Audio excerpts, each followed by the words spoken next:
In the next part of the tutorial we cover animating the text and also the globe. For those of you that are using Cinema 4D Release 10 or 10.5, I cover a feature that isn't actually included in the versions you're using. This is a new feature for Release 11. To make the tutorial as accessible as possible for those of you out there, we decided to include this feature, but then also to include this small tutorial to cover an alternative method.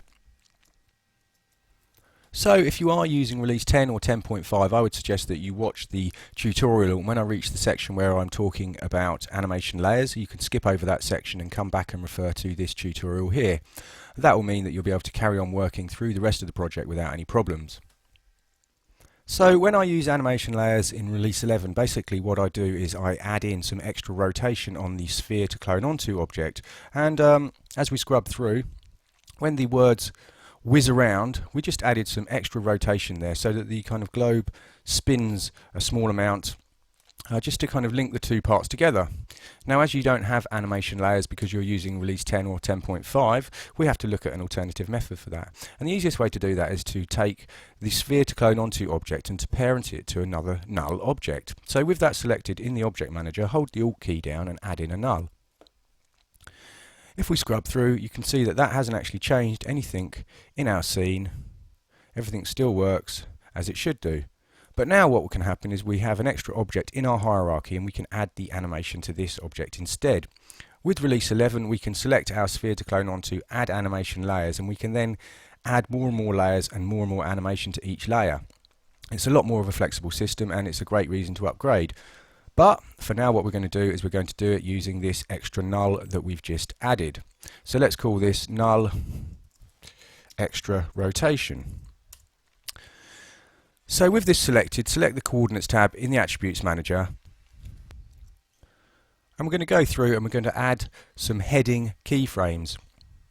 So first of all, let's jump to frame 10.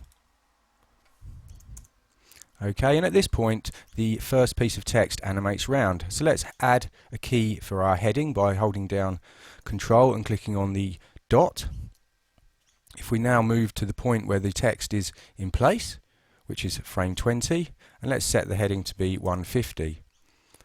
Add a key. And now if I scrub back, you can see, if I just deselect, you can see that the sphere has some extra rotation added at that point.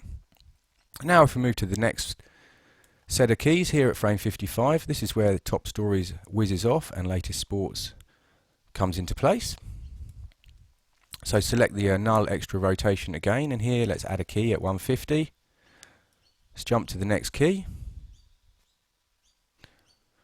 65, and we can just put plus 150 in here to make that 300. Add another key. Let's jump to the next set of keys over here, add another key for 300, and then jump forward another 10 frames, and here let's add another 150. Add another key. Okay, so now we've basically added our secondary animation, and you'll see that as the text spins around, the globe will also have the extra rotation added to it.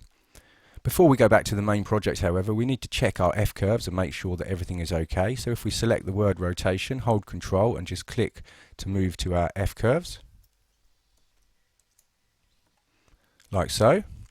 You can see that what happened here is we've got some overshoot on our tangents. So it's going to kind of, the rotation value will increase here and then it's going to come down and decrease, and we really want that to be static at this point in time. So the easiest way, we've got all those keys selected. We just need to select these middle 4. We can then come up to the key menu and choose 0 angle, and that flattens them out, and that just stops any extra rotation in between these two keys here, which actually have the same value and the same at this point. So we've added our secondary rotation, everything should be working fine, so you can now save your project and jump back to the main project and carry on watching the tutorials.